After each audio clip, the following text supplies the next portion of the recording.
بسم اللہ الرحمن الرحیم۔ السلام علیکم۔ آج ایک بہت ہی خوبصورت ٹاپک کے ساتھ آپ کے پیش خدمت ہوں۔ ٹاپک ہے آداب عشق۔ ہمارے چینل کا نام ہے ایزی دین، تو ظاہر ہے اس کے اندر دین کی بات ہوگی اور عشق الہی کی بات ہوگی۔ تسلیم و رضا کا تقاضا ہے کہ چاہے گزند پہنچے یا راحت، کوئی چیز بار خاطر نہ ہو۔ تسلیم و رضا کی 3 منازل ہیں۔ ایک یہ کہ درد کا احساس تو ہو مگر شکوہ نہ کرے۔ دوسری منزل تسلیم و رضا کی یہ ہے کہ درد کا احساس تو ہو لیکن مسکرا کر اطمینان کا اظہار کرے۔ اور تسلیم و رضا کی تیسری منزل یہ ہے کہ سرے سے درد کا احساس ہی نہ ہو۔ سبحان اللہ۔ یہ منزل ولیوں کی منزل ہے کہ جب گزند پہنچے، تکلیف پہنچے، سرے سے درد کا احساس ہی نہ ہو۔ اب بعض لوگ شاید سوال کریں کہ یہ کیسے ممکن ہے کہ آگ تو لگے اور جسم تو جلے لیکن تکلیف کا احساس نہ ہو؟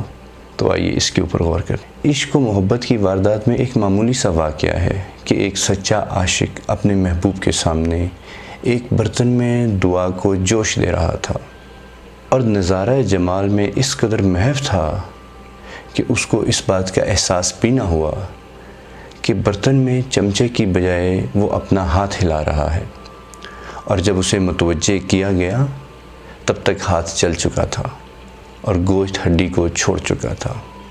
یوں ہی زنان مصر کا واقعہ کہ جب چھریاں ہاتھوں پر چل گئیں لیکن جمال بشری میں اس قدر محو تھیں کہ درد کا احساس بھی نہ ہوا۔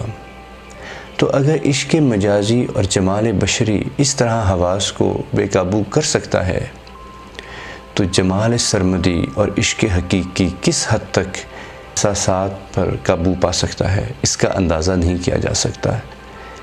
یہ عشق الہی کی کرشمہ سازی تھی کہ خلیل بے دھڑک نار نمرود میں کود پڑتے ہیں اور نتیجے کی پرواہ بھی نہیں کرتے۔ اور یہ حقیقی عشق ہے جو علی علیہ السلام سجدے کی حالت میں ہیں اور ان کے پاؤں سے تیر کو کھینچ لیا جاتا ہے اور ان کو پتہ بھی نہیں چلتا۔ جمال ازلی کا استغراق اذیت کے احساس سے مانع ہو جاتا ہے۔ جب انسان عشق الہی کے نتیجے میں تسلیم و رضا کی منزل پا لیتا ہے تو وہ گلہ نہیں کرتا، چاہے اسرت و تنگی میں ہو۔ وہ یہ جانتا ہے کہ اللہ تعالیٰ کی ذات اسے دیکھ رہی ہے اور اللہ تعالیٰ کی ذات اس بات پر قدرت رکھتی ہے کہ اس کی مشکلات کو حل کر دے۔ یہ حکمت الہی ہے کہ اس کو اس مشکل میں رکھا گیا ہے۔ اور تسلیم و رضا کا تقاضا یہ ہے کہ وہ اللہ تعالیٰ کی حکمت کے آگے سر تسلیم خم کرے، کیونکہ اسے یہ یقین ہوتا ہے کہ اسرت و تنگی ہو یا آرام و راحت، ثروت ہو یا تنگ دستی، ان تمام حالتوں میں حکمت الہی کار فرما ہے۔ اللہ تعالیٰ مجھے اور آپ کو عشق حقیقی نصیب فرمائے۔ یہ پیراگراف تسلیم و رضا کے سلسلے میں جو امام نے دعا کی ہے اس کی تشریح میں سے لیا ہے۔ مفتی جعفر صاحب نے بہت ہی خوبصورت الفاظ کا استعمال کیا ہے۔ میں اس ٹاپک کے ساتھ انصاف نہیں کر پایا ہوں۔